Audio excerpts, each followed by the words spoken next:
I know how to make your daughter walk again, beggar boy tells Millionaire. William Harrison felt the weight of the world on his shoulders as he watched his daughter Emily through the office window. 2 years had passed since the accident, and the best doctors in the country still insisted she would never walk again. That's when he heard persistent knocking at the mansion gate. Outside, a boy of about 12, wearing tattered clothes and messy hair, stared into the security camera with unsettling determination. "What do you want?" the guard asked through the intercom, clearly annoyed by the boy's presence in one of the most exclusive gated communities in Beverly Hills near Los Angeles. "I need to speak with Mr. William Harrison. It's about his daughter," the boy replied without hesitation. The guard glanced at William, who was watching everything on the security feed. Something about the boy intrigued him. "Let him in, Frank," William ordered over the radio. The boy walked through the vast garden, escorted by the guard until he reached the mansion's grand entrance. William waited in the foyer, imposing in his custom Italian suit, a stark contrast to the visitor's worn-out clothes. "Who are you, and what do you know about my daughter?" William asked, a mix of curiosity and suspicion in his voice. The boy looked up, unfazed by the businessman's stature or the opulence surrounding him. "My name is Tyler, sir, and I know how to make your daughter walk again." William felt anger and hope clash inside him. Over the past 2 years, countless opportunists had tried to exploit him with miracle promises about Emily's recovery. "How dare you?" "The scar on her left leg is shaped like a crescent moon," Tyler interrupted.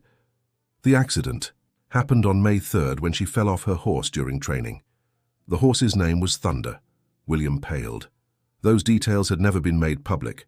He glanced at his daughter, who was now watching from the living room window, her face lit with curiosity, something he hadn't seen in a long time. "How do you know this?" he asked, his voice nearly breaking. "My grandmother worked here 2 years ago. She was Mrs. Catherine's nurse before she passed," Tyler answered carefully. "She took care of Emily right after the accident, before she left the house." William felt as if he'd been punched in the gut. The mention of his wife's departure was still an open wound. Catherine couldn't bear seeing their daughter in a wheelchair and had left the family 6 months after the accident, unable to handle the guilt and pain. "Your grandmother was let go when I downsized the staff," William recalled, regaining his composure. "You still haven't explained how you plan to make my daughter walk." "My grandmother isn't just a nurse, sir. She studied physical therapy when she was younger and knows techniques doctors here don't use. She's helped many people in our community." "And where is your grandmother now? Why didn't she come herself?" Tyler's gaze dropped for the first time. "She's sick. We've been struggling since you closed the community clinic in Hope Springs to build the new mall." Another blow. William vaguely remembered approving that project among dozens of others. He'd never imagined the real-life consequences. "Dad, let him in," Emily's voice echoed through the room. She rarely showed interest in anything since the accident. William hesitated. His protective instincts fought against his desperate hope to see a spark of life in his daughter's eyes again. "All right," he finally relented. "But Frank will be watching you the whole time." Tyler nodded and followed William into the living room where Emily waited in her wheelchair. The girl, 11 years old, had long brown hair tied in a braid and wore a plaid shirt over jeans. Her face, though marked by premature sadness, lit up when she saw the boy. "Are you Tyler?" asked Emily, leaning slightly forward. "Yes," replied the boy, stepping closer naturally, without showing the discomfort or pity Emily usually saw in visitors' eyes. "My grandmother, Mrs. Eleanor, told me a lot about you."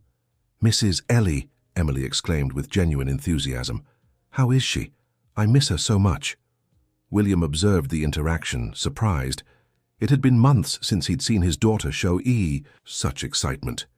"She's not doing too well," Tyler answered honestly, "but she'd be happy to know you asked about her." "What happened?" Emily wanted to know. Tyler hesitated, glancing at William before responding. "We've been living in a temporary shelter since we lost our home. It's damp and cold there, and Grandma's having lung problems." Emily shot an accusing look at her father, who felt strangely guilty. "Dad, we have to help them." William cleared his throat, uncomfortable. "First, I want to understand exactly how you plan to help her. Walk, Emily. Tyler approached the wheelchair with surprising confidence. May I? He asked, gesturing to Emily's legs. After the girl nodded, he knelt and lightly touched her knee. Can you feel that? A little. It's like it's asleep, Emily replied. Tyler smiled. That's good. Really good. The doctors said you shouldn't feel anything, right? William interjected.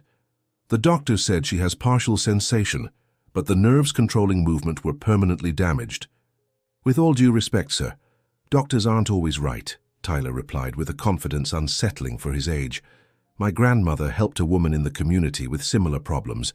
It took almost a year, but she managed to walk again with support.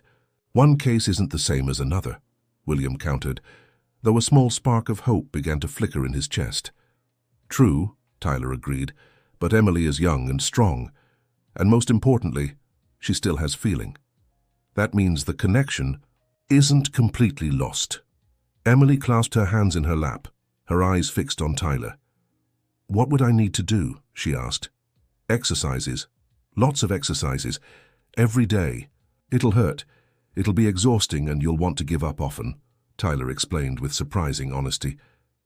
But if you really want to walk again, I can teach you what my grandmother taught me. William crossed his arms, skeptical. And what do you get out of this, kid? Tyler looked at him, his dark eyes filled with premature maturity. A place for my grandmother to recover, food on the table, maybe a chance to go back to school. The request, so simple and direct, disarmed William. He'd expected an attempt at extortion, a demand for absurd sums. Not this boy who seemed more concerned about his sick grandmother and interrupted education than any fortune he might try to extract. Assuming I consider this, how would it work? William asked, still reluctant. I'd come every day. We'd start with massages and light exercises, then increase the intensity. Emily would need to commit to doing the exercises even when she's tired or discouraged. And how long would it take? Tyler shrugged. I can't promise anything. It could be a month, a year, or never, William finished, voicing his greatest fear. Yes, Tyler agreed, but not trying guarantees never. Emily, who had been silently following the conversation, spoke up. I want to try, Dad, please. William studied his daughter's face, noticing something he hadn't seen in a long time. Hope. How could he deny her that? 1 month, he decided. We'll give it 1 month to see if there's any progress. During that time, you and your grandmother can stay in the guest house at the back of the property. Tyler's face lit up. Thank you, sir. You won't regret it. I'm already starting to regret it, murmured William, though without real conviction. Frank, take the boy to fetch his grandmother. And Emily? Yes, Dad? Don't get your hopes up too high, okay? He asked, trying to shield her from possible disappointment. Emily nodded, but William recognized that sparkle in her eyes. It was too late for cautious warnings. Hope had already taken root. Dear listener, if you're enjoying the story, take a moment to like and especially subscribe to the channel. It helps us a lot as we're just starting out. Now, continuing. The next morning, William watched from his office window as Frank led Tyler and an elderly woman through the garden. Mrs. Eleanor walked with difficulty, leaning on a cane, but held herself as upright as William remembered from her days working. At the mansion, Emily was already on the porch, eager, her wheelchair positioned near the small access step. When she saw Mrs. Eleanor, her eyes filled with tears. Mrs. Ellie, she called, trying to wheel herself closer. The older woman smiled, quickening her pace as much as her condition allowed. My dear Emily, how you've grown. William came down the stairs, reaching the porch just in time to hear the exchange. A pang of guilt struck him as he noticed Mrs. Eleanor's condition, the once robust and lively woman now visibly thinner and worn. Mrs. Eleanor, he greeted formally. Mr. Harrison, she replied in the same tone. There was no hostility in her voice, only dignified reserve. Tyler shifted nervously from foot to foot. I've already explained to Mr. Harrison how— We'll work, Grandma. Mrs. Eleanor nodded. You must understand we're not promising miracles, she said, looking directly at William.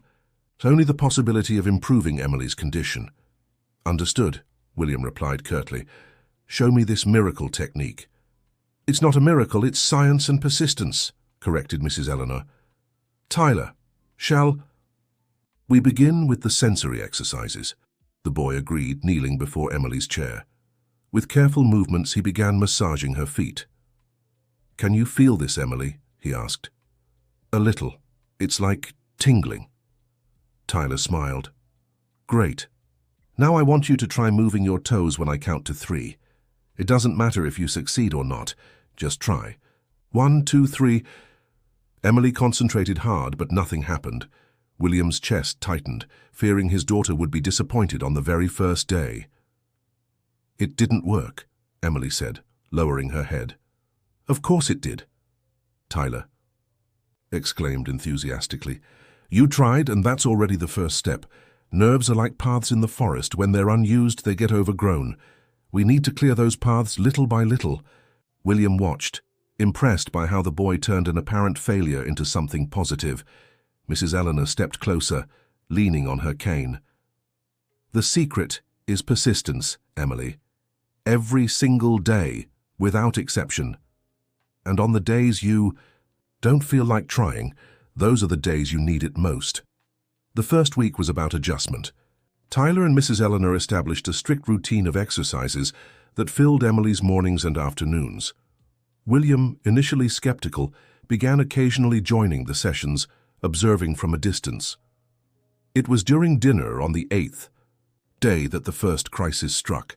I don't want to do this anymore. It's not helping at all, Emily shouted, pushing her plate away. It's just exhaustion and pain. William, who was having dinner with his daughter for the first time in weeks, felt helpless. Emily, you knew it would be difficult. You don't understand. Tears streamed down the girl's face. You keep giving me hope, but I still can't feel my legs properly. Tyler, who had been invited by Emily to dine in the main house, set his silverware aside. Can I tell you a story? He asked. Emily crossed her arms, sulking, but didn't stop him. In the community where we lived, there was a man named Samuel. He had a problem similar to yours after a construction accident. All the doctors said he'd never walk again. For 6 months, he tried my grandmother's exercises and saw no results. He wanted to give up every day. You know what my grandmother did? Emily wiped her tears, curious. What? She counted the days. Today is day 43, Samuel. On day 180, you'll thank me. And she kept counting. Even when he yelled, it was useless. And what happened? Asked William, as engrossed as his daughter. On day 163, he felt a spasm in his leg. On day 202, he could slightly move his knee. On day 340, he took his first step with crutches. Emily uncrossed her arms, her eyes fixed on Tyler. Is that true? Scout's honor, Tyler promised, making the familiar gesture. You're not even a scout, Emily shot back, but a small smile played on her lips. Details, Tyler grinned. The point is, you're only on day 8, Emily. We don't know which day the miracle will happen for you, but it won't happen if you give up on day 8. William was taken aback by the wisdom of this street kid. How could someone so young with so little formal education show such maturity? Tomorrow we'll start earlier, Emily declared with renewed determination. And I want a double session.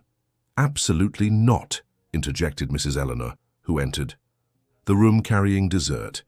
Even as a guest, she insisted on helping with housework, much to the housekeeper's dismay. Recovery requires rest, too. The body needs to heal. In the following weeks, the routine intensified. William, initially absent due to business commitments, began rearranging his schedule to attend more sessions.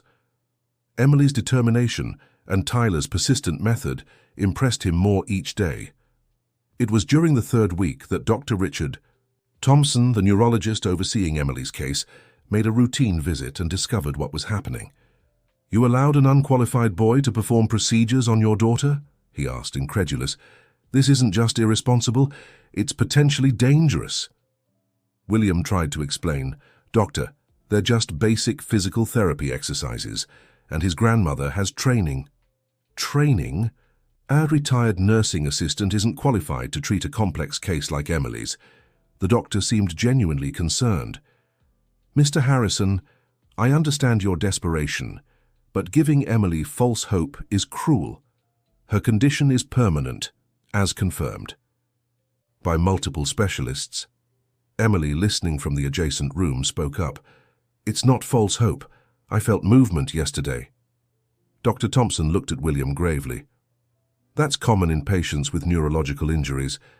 They're involuntary spasms or even psychosomatic responses caused by intense desire for recovery." William felt torn.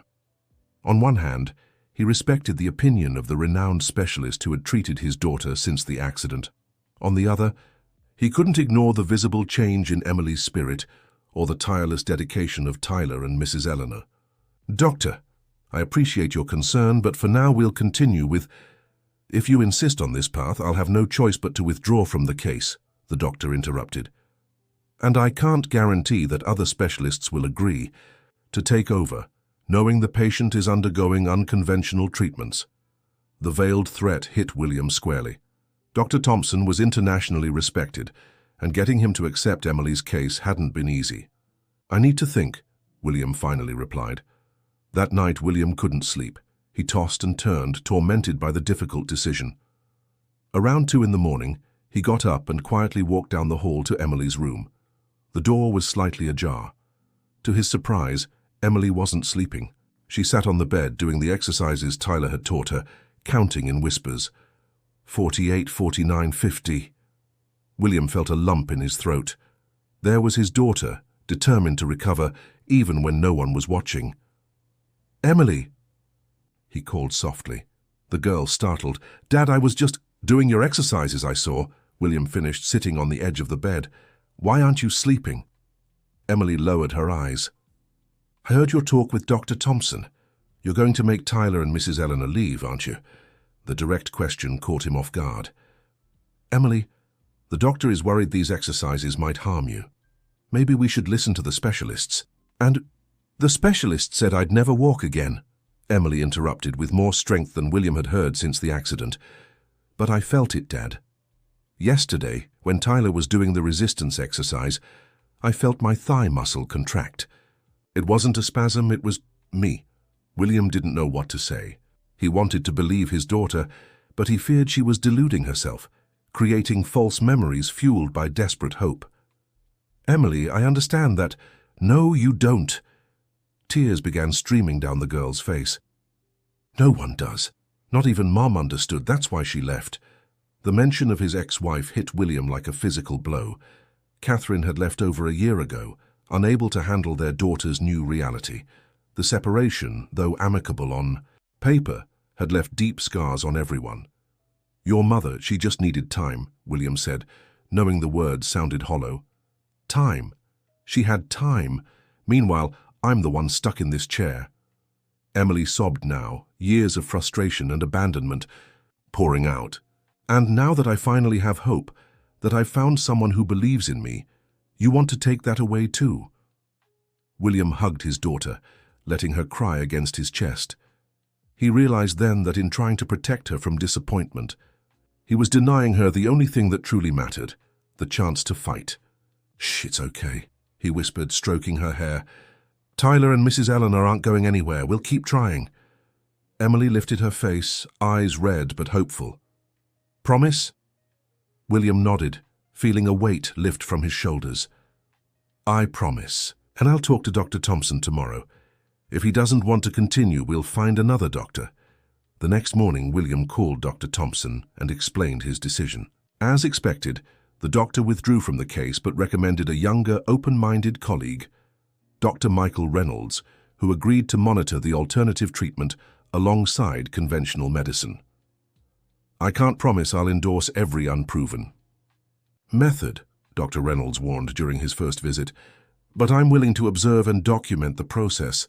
If we see any signs of decline, we'll intervene immediately." It was a compromise William could accept. With reluctant medical approval, the treatment intensified. Tyler and Mrs. Eleanor introduced new techniques, always carefully and gradually. It was at the start of the 5th week that it happened. Emily was in the makeshift physical therapy room that William had set up. Tyler was working on resistance exercises, applying gentle pressure against the girl's foot. "Now try to push against my hand," he instructed. Emily focused as she had done hundreds of times before. Suddenly her toes twitched slightly, pressing against Tyler's palm. "Did you see that?" the boy exclaimed. "You did it!" Emily stared at her own foot in disbelief. I did that? It wasn't just my imagination." "Do it again," Tyler urged, nearly jumping with excitement. Emily concentrated once more, and though the movement was almost imperceptible, it was undeniably deliberate. "Dad!" she shouted. "Dad, come here!" William, who had been working in the next room, rushed in. "What's wrong? Is everything okay?" "Look!" Emily pointed to her foot, focusing again. Slowly, painfully, her toes moved a few millimeters. William froze, hardly believing his eyes. For 2 years, the best specialists had assured him this would be impossible. "My God," he whispered, kneeling beside his daughter's chair. "Emily, you're moving," she finished, laughing and crying at once. "I'm moving, Dad." Tyler watched the scene with a radiant but restrained smile. Mrs. Eleanor, who had just entered the room, immediately understood what had happened. "I told you it was only a matter of time," she said softly, leaning on her cane. "Nerves have memory. They just need to be reminded of the way." William hugged his daughter, then stood and on impulse embraced Tyler too. "Thank you," he murmured, his voice thick with emotion. "Thank you for not giving up on her." Tyler, awkward in the unexpected hug, simply nodded. She didn't give up on herself. That's the secret. Dr. Reynolds was called immediately. After examining Emily and confirming the movement, however, slight, he seemed genuinely impressed. "It's extraordinary," he admitted, "but we shouldn't raise unrealistic expectations. We're talking about a long road ahead." "How long until I can walk again?" Emily asked eagerly. The doctor hesitated. "Emily, we need to understand that regaining partial movement in your toes is very different from walking. We might be looking at a small area of nerve regeneration, but I will walk," Emily declared with unshakable conviction. "Maybe not today or tomorrow, but I will." William realized just how much his daughter had changed in recent weeks. The depressed, resigned girl had given way to this determined young woman who now refused to accept limits. Progress, though slow, was steady. In the weeks that followed, Emily gradually regained movement in her toes, then her ankle, and finally managed to slightly flex her right knee. Every small victory was celebrated as a great triumph. William, completely absorbed in his daughter's recovery, began neglecting his business. His assistant, Robert, often appeared at the mansion with urgent documents and troubling news. "Sir, the company's shares have dropped 12% this past week. The board is questioning your absence from the strategy meetings. We need a response for the investors." William, watching Emily's therapy session, replied without taking his eyes off her.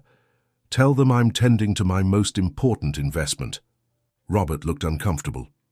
"Sir, with all due respect, the company employs over 5,000 people. We can't—" "Do you know how long I neglected my daughter to build this empire, Robert?" William interrupted, finally facing his assistant. "Years. I missed her first day of school, missed ballet recitals, missed birthdays. I won't miss this." The assistant nodded resignedly and left. William knew he would eventually need to take back the reins of his business, but at that moment nothing was more important than Emily. Meanwhile, Tyler was also going through changes. William had recognized the boy's potential and, without him knowing, had arranged his enrollment in one of the best private schools in the area. "I can't accept this," Tyler protested when he found out. "We're already getting housing and food. This is too much." "It's not charity," William explained. "It's an investment. You have a natural talent for medicine. It would be a waste not to develop it." The truth was, William was starting to see Tyler almost like a son. The boy who had entered his life by chance was filling a void he hadn't even known existed. Mrs. Eleanor, gradually recovering from her health issues thanks to proper housing and nutritious meals, watched everything with a serene smile. One afternoon, as William walked with her in the garden, she remarked, "You know, Mr. William, when Tyler insisted on coming here, I thought it was madness. I raised him to be honest and hard-working, not to storm mansions with wild stories." William laughed. "And yet here we are." "Here we are," she agreed. "Sometimes I think God arranged all this. You needed hope just as much as Emily needed her legs." Dear listener, if you're enjoying the story, don't forget to like, and especially, subscribe to the channel. It helps us a lot as we're just starting out. Now continuing. In the third month of treatment, an unexpected visitor arrived at the mansion. Catherine, William's ex-wife and Emily's mother, showed up unannounced on a rainy September afternoon. William was in his office when Frank announced her arrival. For a moment he considered refusing the visit, but he knew he didn't have that right. After all, Catherine was still Emily's mother, no matter how absent she had been. "Show her in," he instructed, steeling himself for the encounter. Catherine swept in like a gust of wind, as elegant as ever in her navy blue tailored suit. Her blonde hair, now shorter, framed a face still beautiful, but marked by obvious tension. "William," she greeted coldly. "Where's Emily?" Not a hello, not an explanation for appearing after months of silence. Typical. "Good afternoon to you too, Catherine," he replied, keeping his composure. "Emily is in her physical therapy session. We don't like to interrupt her." Catherine raised an eyebrow. "Physical therapy for what?" The doctors were clear that her condition was permanent. William felt a stab of irritation. Catherine didn't even know about her own daughter's progress. "Maybe if you called once in a while you'd know there have been developments," he said, unable to fully hide his resentment. Catherine's eyes flashed with a mix of indignation and guilt. "Don't give me that moral superiority, William. You know exactly why I kept my distance. Our last conversations were devastating for both of us." William sighed, remembering the terrible arguments they'd had after the accident, the mutual accusations, the sleepless nights, the oppressive silence that had settled between them. After 15 years of marriage, they had become strangers, bound only by pain. "Those were hard times for all of us," he conceded, softening his tone, "but Emily has always needed both of us." Catherine looked away, her fingers drumming nervously on her designer handbag. "I couldn't bear it, William. Every time I walked into her room and saw that wheelchair," her voice faltered. "I know it seems cowardly, and maybe it is, but after organizing my whole life around raising our daughter perfectly, seeing her like that, it was like my entire world collapsed." William remembered how Catherine had been during the pregnancy, reading dozens of books on child development, meticulously decorating the nursery, planning every detail of their daughter's education before she was even born. Catherine had always been a perfectionist, always needing control. The accident had destroyed not only the plans for Emily, but Catherine's very identity as a mother. "I didn't come here to argue, William. I heard from acquaintances that you've been neglecting the business, that you've hired strangers to live here, and that Emily is undergoing experimental treatments. As a mother, I have the right to be concerned." William laughed bitterly. "As a mother? Now you remember you're a mother? After abandoning your daughter when she needed you the most?" Catherine paled. "I didn't abandon her. I just needed space. You don't understand how hard it was for me." "Hard for you?" William raised his voice, years of resentment spilling over. "Emily spent 2 years thinking you left because she was in a wheelchair. What kind of mother does that?" Tears welled in Catherine's eyes. I couldn't look at her without feeling guilty. It was my insistence that put her on that horse, my obsession with her following in my footsteps in equestrianism. The confession seemed to startle even Catherine, who covered her mouth as if she could take the words back. William felt some of his anger fade. He had never considered that Catherine might be carrying this burden. "The accident wasn't your fault, Catherine. It was a tragedy." "It was my fault," she insisted, wiping her tears with dignity. "And every day I wake up thinking about that moment, reliving every second. But I didn't come here to talk about the past. I came because I'm worried about the present. Who are these people treating our daughter?" William gestured to the chairs near the fireplace, inviting her to sit. "It's a long story," he began, recounting Tyler's arrival and Emily's remarkable progress over the past months. Catherine listened with growing disbelief. "You're telling me a street boy achieved what entire medical teams couldn't?" "It's not that simple," William explained. "Dr. Reynolds believes Emily's injury wasn't as permanent as initially thought. Persistent exercises revealed potential areas of recovery that tests didn't detect. And this boy, Tyler, how did he know that? He didn't. He just believed it was possible. and he made Emily believe it too. Catherine absorbed the information in silence. "I want to see our daughter," she finally said. William nodded, leading her to the physical therapy room. As they entered, a sight made Catherine clutch her chest. Emily was standing, supported between parallel bars, taking hesitant steps with Tyler and Mrs. Eleanor's help. "That's it, Emily. One more," Tyler encouraged, his face lit with a radiant smile. "I'm tired," Emily complained, though she kept pushing. "Remember your dream? Dancing at your quinceañera? Won't happen if you quit now," the boy teased. Emily laughed, taking another painful step. "You're a terrible teacher, you know. I'm a realist, and realists win races." It was then that Emily noticed the presence at the door. Her eyes met her mother's, and for a moment, everyone in the room held their breath. "Mom?" Emily's voice was a mix of surprise, hope, and hurt. Catherine stepped forward slowly, her gaze fixed on her daughter's feet, which now partially supported her weight. "Emily, you're standing," she whispered, disbelieving. "I'm trying," Emily replied, her voice suddenly shy. "I still can't do it without support," but she didn't finish. Catherine had rushed to her, pulling her into a tight embrace that nearly toppled them both. Tyler quickly steadied them. My daughter, my daughter." Catherine sobbed, clinging to Emily. "Forgive me, please forgive me for leaving." Emily, initially stiff in the unexpected embrace, gradually relaxed, her own eyes brimming with tears. "You came back," she whispered. "That's what matters."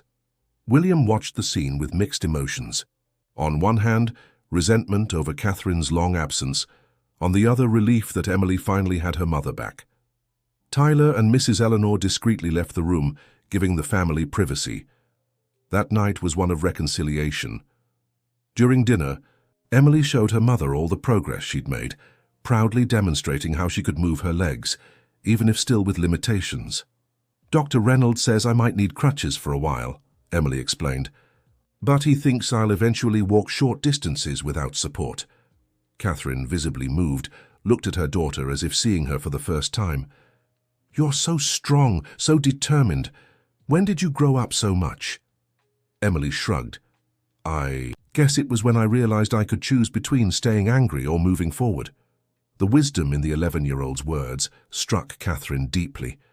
How had her daughter gained such maturity while she, an adult, had run from responsibility? Later, when Emily finally fell asleep, exhausted, William and Catherine talked on the porch, sharing a bottle of wine and years of unspoken words. "I should have stayed," Catherine admitted, breaking a long silence. "But every time I saw her in that chair, it felt like a knife twisting in my chest. The guilt was unbearable." William sighed. "Maybe I failed too. I buried myself in work to avoid facing it. If it weren't for Tyler, we might still be stuck in the same place." Catherine glanced at the guest house, where lights were still on. "That boy, he seems special." "He is," William confirmed. "He has a natural gift for understanding people, for finding strength where others only see weakness." "And his grandmother? Does she really have medical training?" William hesitated. "Not formally. She worked for years as an aide in a public hospital before becoming a home nurse. She learned physical therapy out of necessity, treating patients in communities without proper health care." Catherine shook her head in disbelief. "And that's what helped our daughter, when the best specialists failed."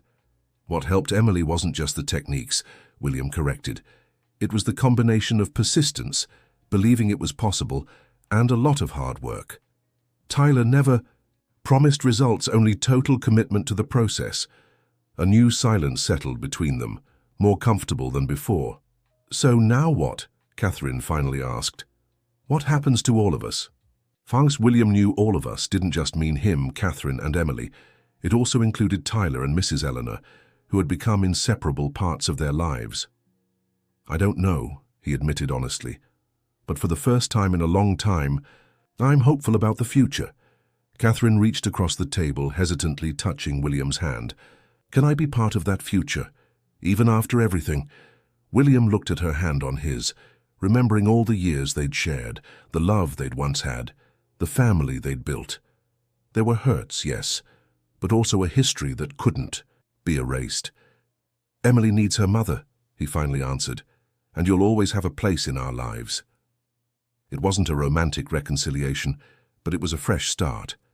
Catherine nodded, understanding the unspoken boundaries in his words. The following week, Catherine moved into the apartment she kept in the city, close to the mansion.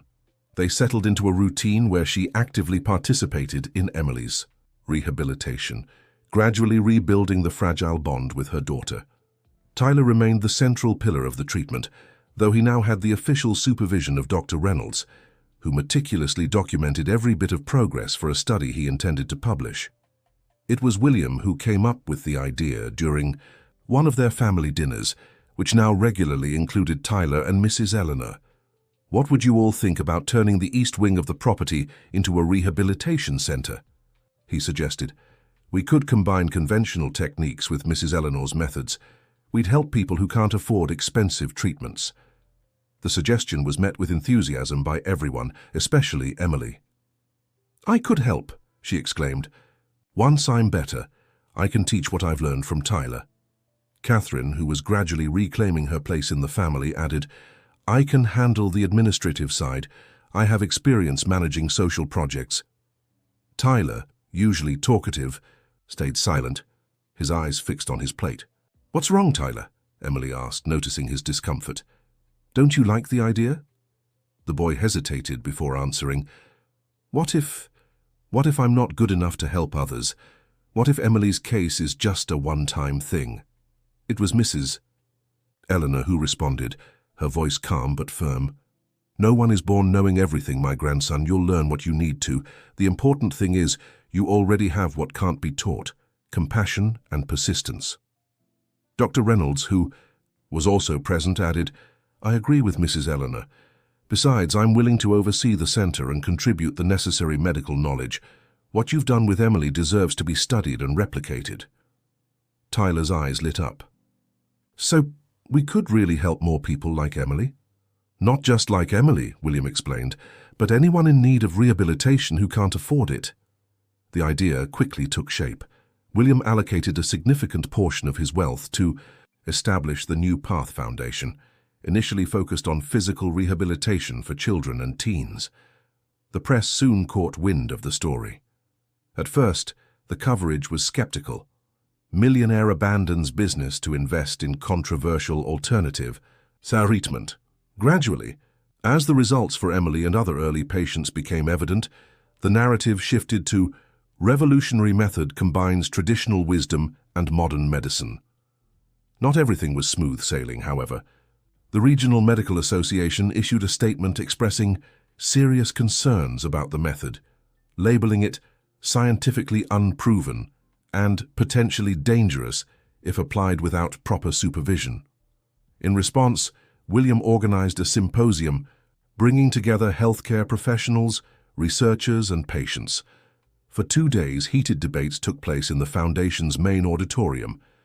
It was Mrs. Eleanor who silenced the room at the end of the second day when she took the microphone after a renowned neurologist harshly criticized the techniques being used. "With all due respect, Doctor," she said, her voice calm but firm, echoing through the auditorium, "I've spent 42 years working in hospitals and underserved communities. I've seen people die not from lack of medical knowledge, but from lack of access to it. What we're doing here isn't rejecting science. It's complementing it with knowledge passed down through generations, tested in the real world out of necessity, not by choice." The room stayed quiet as the silver-haired woman continued. "When the only tool you have is a hammer, every problem looks like a nail. Maybe it's time we expand our toolbox. We're not asking anyone to abandon traditional medicine, but to make room for other approaches when conventional ones fail." Dr. Reynolds stood up, positioning himself beside her. "As a doctor trained at the best university in this country, I confess I was initially as skeptical as many of you. But what I witnessed here made me question my own prejudices. The results speak for themselves. I meticulously documented each case following strict protocols. The data is available for anyone who wishes to analyze it. The controversy persisted for months, but the Foundation continued its work, letting the results speak for themselves. Gradually, more doctors began visiting the center, first out of skepticism, then curiosity. and finally genuine interest in learning. Tyler, now attending one of the best schools in the region, became something of a local celebrity. Some called him the Miracle Boy, a nickname he vehemently rejected. "There's no such thing as miracles," he always insisted. "Just hard work and not giving up, even when everyone says it's impossible." 6 months into the treatment, Emily reached a significant milestone. She managed to walk on her own without support for nearly 10 yards. Of course, she still had limitations, still tired easily, and still needed the wheelchair for longer distances. But it was progress no doctor had predicted. Dr. Reynolds, who scientifically monitored the entire process, managed to publish a preliminary paper in a respected medical journal detailing the combined approach used with Emily. The work stirred controversy, but also genuine interest from the medical community. Catherine, now fully reintegrated into her daughter's life, though not romantically involved with William, became a vocal advocate for the method. Her guilt transformed into purpose, using her social connections to raise funds and support for the foundation. On the 1-year anniversary of the day Tyler appeared at the mansion gate, William organized a small ceremony to officially inaugurate the New Path Rehabilitation Center. The press was there, along with local officials and medical representatives. Among the guests was one particularly striking figure, a 78-year-old woman, elegantly dressed, leaning on a handcrafted cane made of fine wood. Mrs. Margaret Wilson, former director of the municipal hospital and mentor to Mrs. Eleanor early in her career, had been specially invited to the event. "When Eleanor told me what you were doing here, I had to see it with my own eyes," she remarked to William during the reception. "In 50 years of public medicine, I've learned that recovery doesn't depend solely on procedures, but on the will to live." William noticed the wisdom in the woman's eyes. "You must have seen a great deal in your career." Mrs. Wilson smiled, adjusting her gold-framed glasses. "I started as a nurse in 1965, a time when women still fought to be taken seriously in medicine. I was the first director of Good Samaritan Hospital, amid much resistance. Your foundation reminds me of our early years fighting to humanize hospital care." "How so?" William asked, genuinely intrigued. "Back then, doctors treated patients like broken objects to be fixed. They ignored the emotional and spiritual components of healing. We fought to change that, to see the patient as a whole." She paused, watching Emily interact with other children. "That's what you're doing here. You're not just treating the physical injury, but the entire person." Mrs. Wilson's presence added an extra dimension to the ceremony. Her experience and support lent further credibility to the project, especially in the eyes of more traditional professionals. During her brief speech, she emphasized how the best innovations in medicine often came from folk wisdom refined by scientific observation. "Let's not forget that aspirin came from willow bark, used by traditional healers long before modern science," she reminded them. "Perhaps what we're witnessing here today is the birth of another revolution in medicine, the recognition that healing comes as much from technique as it does from hope." Emily, wearing a sky-blue dress that brought out her eyes, was preparing for the most anticipated moment of the ceremony. Over the past few weeks, she and Tyler had secretly practiced a special performance. When the time came, Emily rose from her chair, leaning on a cane specially decorated for the occasion. Tyler stood beside her, discreetly ready to support her if needed. The music began, a soft rendition of "America the Beautiful," and Emily took her first dance steps since the accident. They weren't complex movements, just simple sways and sidesteps, but performed with a grace that brought tears to the eyes of those watching. Tyler stayed close, not really dancing but acting as a silent support, ready to step in if she faltered. It wasn't necessary. Emily completed her little routine on her own, finishing with a curtsy that drew enthusiastic applause. William, watching, his daughter could hardly believe the transformation, not just physical but most of all spiritual. The bitter, depressed girl had given way to this radiant, determined young woman. Later, during the reception, William found Tyler alone on the porch, thoughtfully gazing at the garden. "What's on your mind?" he asked, joining the boy. Tyler shrugged. "Just how fast life changes. A year ago, Grandma and I were sleeping in a shelter, not knowing where our next meal would come from. William nodded, understanding the depth of the observation. You changed our lives, Tyler, more than you can imagine. The boy smiled shyly. Emily did the hard work. I just showed her the way. You did much more than that. You taught us to believe again. William placed a hand on the boy's shoulder. You know, I never asked, what made you come here that day? How did you know about Emily? Tyler hesitated, as if carefully choosing his words.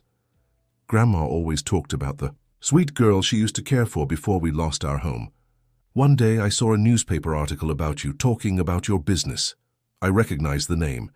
I looked it up at the public library and found out about Emily's accident. But why did you think you could help her?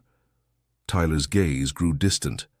Because I saw my grandma help a lot of people doctors had given up on, and because... He paused. Because I was in a wheelchair once too. The revelation stunned William. You? But how? A long time ago, I was 6 when I fell from a second-floor construction site. The doctor said I'd never walk again. We didn't have money for expensive treatments, so Grandma used what she knew. It took almost 2 years, but I got almost all my movement back. William was astonished.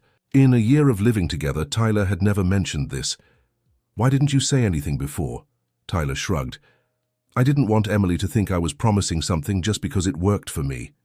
Every case is different. I could have failed. But you didn't, William pointed out. No, Tyler agreed with a smile. We didn't. Across the room, Emily was chatting animatedly with Catherine and Mrs. Eleanor, occasionally glancing in their direction. She really likes you, you know, William remarked, following Tyler's gaze. The boy flushed deeply. We're just friends. William laughed, recognizing the classic preteen denial. Of course, just friends. Emily waved, calling them over. As they walked to join the group, William reflected on life's unexpected twists. How could I have imagined a year ago that a barefoot boy knocking at your gate would forever change the course of your lives? The New Path Foundation flourished in the following years, expanding to 3 locations across different regions of the country. The method developed with Emily, now officially called the Eleanor Reynolds method, gained international recognition, especially for cases deemed hopeless by traditional medicine. Tyler, as William had predicted, showed exceptional aptitude for his studies. By 16, he had already finished high school and was preparing to enter medical school, with plans to specialize in neurology and rehabilitation. His journey wasn't without obstacles. The transition from street kid to elite student stirred inner conflicts few noticed. One particularly difficult afternoon, William found Tyler alone in the mansion's library, staring at an old photo of himself with other boys from the community. Missing your friends? William asked, sitting beside him. Tyler hesitated before answering. Sometimes I wonder if I deserve all this. I have friends in Hope Springs just as smart as me, some even smarter, but they're still there, with no opportunities. William understood the conflict. Tyler was experiencing what many call imposter syndrome, that feeling of not truly belonging in his new world, of having received more than he deserved. Do you know why I chose to help you and your grandmother out of so many people in need? Tyler shook his head. It wasn't just gratitude for what you did for Emily. It was because I saw something rare in you, the ability to look beyond limitations, to see possibilities where others see only obstacles. That's not something easily taught. The young man lifted his eyes, still doubtful. But that doesn't make me better than anyone. Exactly, William agreed, and because you think that way, you'll use your privileges to make a difference. I've met many people born with silver spoons who never questioned their advantages or thought to use them for anything beyond themselves. That conversation led to another project, a scholarship program for talented youth from Hope Springs. Tyler took the lead, identifying potential candidates and mentoring them. The initiative started modestly, with 5 scholars, but grew steadily in the following years. Emily, now 14, had regained about 80% of her mobility. She still used a cane, for longer walks and occasionally a wheelchair on particularly exhausting days, but she lived a nearly normal life. She had developed a passion for helping other patients at the foundation, especially younger children, sharing her own journey as inspiration. Yet adolescence brought new challenges. The confidence she displayed at the foundation often melted into insecurity under the typical social pressures of her age. One evening, Catherine found her daughter crying silently in her room after returning from a party. "What happened, sweetheart?" she asked, sitting on the edge of the bed. Emily hesitated, wiping her tears. "At the party today, a group of girls was talking about taking a vacation trip, hiking in the Grand Canyon. When they saw me, they got awkward and changed the subject. It's like I'm a constant reminder of what they're afraid to lose." Catherine's heart ached. Despite all the progress, her daughter still faced the harsh reality of being different. "You know what I've learned these past few years, Emily? That we all carry limitations, some visible, some hidden. Those girls who seem perfect, they carry insecurities you can't even imagine. But they can go hiking," Emily murmured. "And you can inspire people to push beyond their limits," replied Catherine. "We all get different cards dealt to us in life. What matters is how we play the hand we're given." Emily reflected for a moment. "It's strange, you know. Before the accident, I was just another spoiled rich girl with no purpose. Now, even with all the difficulties, I feel like my life has more meaning." Catherine hugged her daughter, proud of the maturity she showed. Though Catherine hadn't rekindled a romantic relationship with William, she had become a constant presence in her daughter's life and an essential collaborator at the foundation, leading fundraising and awareness campaigns. William, in turn, had restructured his professional life to balance business and his commitment to the foundation. Though he remained a respected businessman, his values and priorities had profoundly changed. As for Mrs. Eleanor, she had become something of a guru to the medical and rehabilitation teams, generously sharing her empirical knowledge, which, combined with modern science, produced remarkable results. One afternoon, William found Mrs. Eleanor sitting in the garden, organizing medicinal herbs she grew in a small plot he had set aside for her. It was a rare moment of quiet, as she was now constantly in demand at the rehabilitation center. "May I join you?" William asked. Mrs. Eleanor nodded, gesturing to the bench beside her. "You seem troubled," she observed, continuing to sort the herbs. William smiled. The woman's insight never failed to surprise him. "I've been thinking about the future, about how to preserve all the knowledge you hold. Soon we'll start training doctors and therapists from across the country, and I want to make sure nothing is lost." Mrs. Eleanor was silent for a moment, her wrinkled hands moving precisely among the fragrant leaves. "You know, Mr. Harrison, much of what I know I learned from my mother, who learned from hers, and so on. We're like links in a chain stretching back generations. What matters isn't just what I know, but how I think about healing." "How so?" "Modern medicine focuses on fighting illness or fixing what's broken. That's necessary, of course. But the tradition I carry sees healing as restoring balance, working with the body, not against it." She held up a small green leaf. "Take this lemon balm. It can calm a restless heart, but used wrong it does more harm than good. The same goes for the exercises I teach. It's not just the technique, it's knowing when to use it, how to adapt it for each person." William realized then that the Foundation's true treasure wasn't just specific techniques, but an entire philosophy of healing and recovery. "You should write a book," he suggested. Mrs. Eleanor chuckled softly. "Someone like me who barely finished grade school? Who would listen?" "Every doctor and therapist who's seen your results," William replied sincerely. "We could record your stories, document your methods. It's too important a legacy to lose." The idea sparked a new project, systematically documenting Mrs. Eleanor's techniques and philosophy.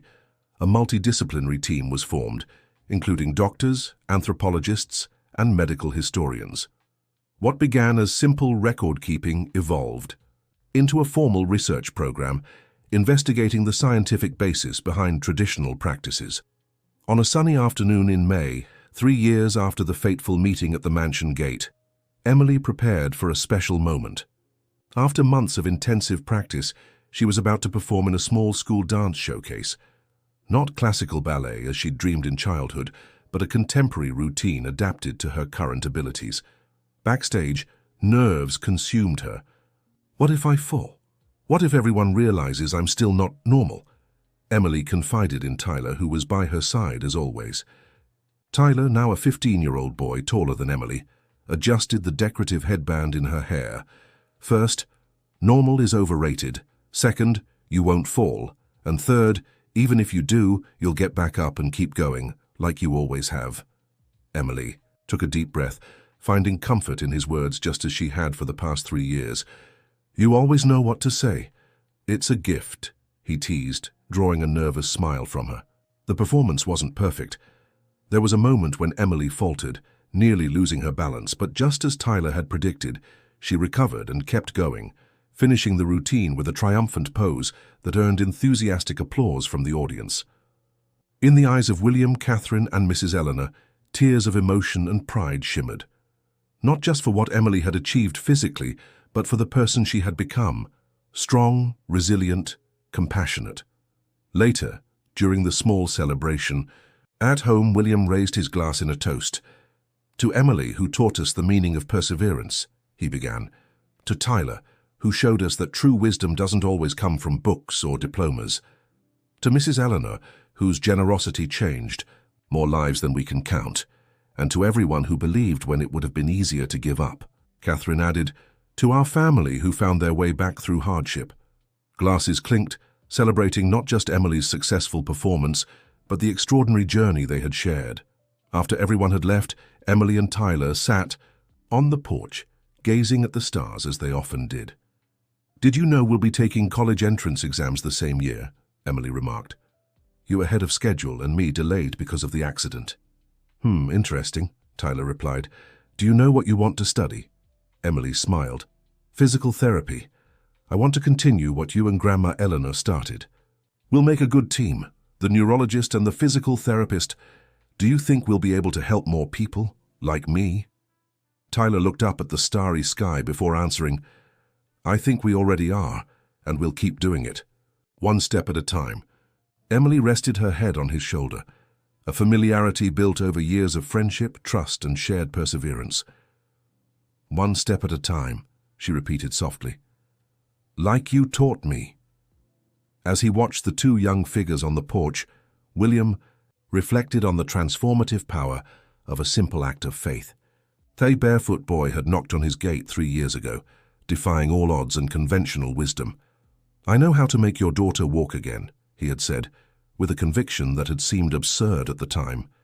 It hadn't been magic or a miracle. Just hard work, relentless persistence, and a refusal to accept that some paths are permanently closed. And in that perhaps lay the real lesson. The limits we accept often exist only in our minds. William smiled, letting the curtain fall gently. The future still held challenges, of course. Emily's recovery would remain a work in progress. Family. Relationships, mended but still healing, would require constant care. The New Path Foundation would face obstacles and resistance from the medical establishment, but for the first time in a long while, the path ahead seemed illuminated by possibilities, not limited by constraints, and all because a boy had dared to believe in the impossible and made them believe too. I know how to make your daughter walk again, Tyler had said. And he had kept his promise, not just restoring Emily's physical steps, but teaching all of them how to walk again toward hope, connection, and purpose. On a Sunday morning, 5 years after the first meeting between Tyler and the Harrison family, a special gathering took place at the mansion. The garden had been decorated with flowers and colorful ribbons, tables arranged under the trees, and a small makeshift stage set up near the pool. It was Mrs. Eleanor's 80th birthday, and people from all walks of life had come together to celebrate. Renowned doctors chatted animatedly with residents of Hope Springs. Children who had gone through the rehabilitation center ran across the lawn. Former staff of the mansion, now part of the foundation's large team, helped serve lunch. Mrs. Margaret, now 83, sat beside the birthday girl. The two women watched the scene with expressions of serenity and fulfillment. When I think about how it all began, Mrs. Eleanor remarked, her eyes following Tyler, now a 17-year-old about to start medical school, as he helped a boy on crutches steady himself to play ball. Life has its own plans, doesn't it? Mrs. Margaret replied. Who would have thought that shy girl I met at the hospital 50 years ago would change so many lives? Emily, now a confident 16-year-old, approached the women. She walked with ease, lightly leaning on a decorated cane that looked more like a fashion accessory than a necessary aid. "Grandma Ellie, it's time for your speech," she announced, affectionately. The term grandma had come naturally over the years, reflecting the bond between them. Mrs. Eleanor adjusted her colourful shawl over her shoulders. "A speech? An old woman like me doesn't have much to say." "On the contrary," William interjected, as he walked up with Catherine by his side. "Everyone wants to hear from the woman who changed so many lives." With Emily and Tyler's help, Mrs. Eleanor made her way to the small stage. Silence gradually fell over the guests as she adjusted the microphone. "When my grandson Tyler came up with that crazy idea to knock on a millionaire's door offering help, I thought he'd lost his mind," she began, drawing laughter from the crowd. "I told him, 'Boy, they'll kick you out,' but he's always been stubborn as a mule." More laughter. Tyler in the front row shook his head, smiling. "What happened next feels like something out of a soap opera," Mrs. Eleanor continued. "But the real lesson I've learned at 80 is that miracles don't fall from the sky. They're built day by day with hard work, faith, and above all, when different people come together for a common purpose." She paused, her gaze sweeping over the attentive faces. "In this life I've been poor and I've known comfort. I've been rejected and I've been valued, but I've never been as rich as I am now. Rich in friendships, in purpose, in knowing I've made a difference. If there's one thing I want to leave with you, it's this.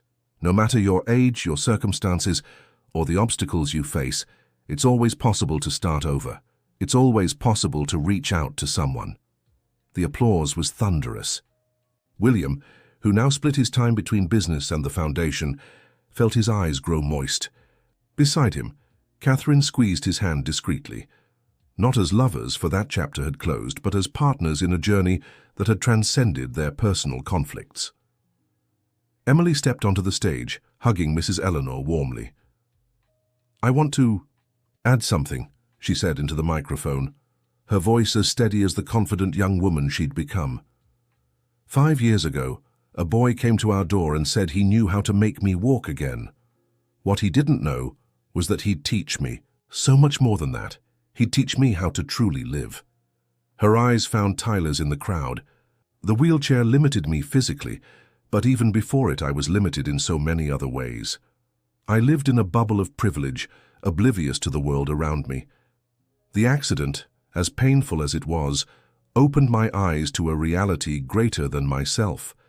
And the people who came into my life afterward, Tyler, Mrs. Eleanor, and so many others from the New Path Foundation, showed me that it's not our limitations that define us, but how we choose to face them." The event lasted until dusk, as the last guests said their goodbyes. William, Catherine, Tyler, Emily, and Mrs. Eleanor gathered on the porch, watching the sunset paint the sky in shades of orange and pink. "What are you thinking about, Dad?" Emily asked, noticing William's thoughtful expression. "About paths," he replied. "How one seemingly small decision can change everything. If Tyler hadn't knocked on our door that day..." "Oh, but he would." "Have?" Mrs. Eleanor interrupted with a serene smile. "Maybe not that exact day, but someday. Some meetings are inevitable." Catherine, who in recent years had not only rebuilt her relationship with her daughter, but also rediscovered her own purpose as coordinator of the Foundation's educational programs, nodded. "I believe that too. Sometimes we need to get completely lost to find the right path." Tyler, ever the pragmatist, grinned. "Or maybe it's simpler. People who care, helping people in need. No mysteries or fate, just basic humanity." Emily laughed, nudging him with her elbow. "Always so rational, Tyler. That's what I love about you." The young man's cheeks flushed slightly, drawing knowing smiles from the adults. The relationship between the two had naturally deepened from friendship into something more. Still, unfolding, still taking shape, much like themselves. That night, as the mansion grew quiet and the lights dimmed one by one, William paused by his bedroom window, gazing at the stars. He remembered the businessman he once was, obsessed with results, indifferent to others' needs, distant even from his own daughter. That man seemed to belong to another life. "I know how to make your daughter walk again," a street kid had said years ago. But the real miracle hadn't just been Emily regaining the use of her legs. The greater miracle was all of them learning to walk in a new direction, building bridges where there had once been walls, finding purpose where there had once been only ambition. As sleep gently took him, William realized the greatest gift Tyler had brought wasn't Emily's physical healing, but the healing of an entire family's soul, and, by extension, a whole community. The end of the story. Dear listener, if this journey of resilience and hope has touched your heart, don't forget to like and subscribe to the channel. Stories like this are born from your support. What did you think of Emily's transformation and Tyler's courage? Share your thoughts in the comments.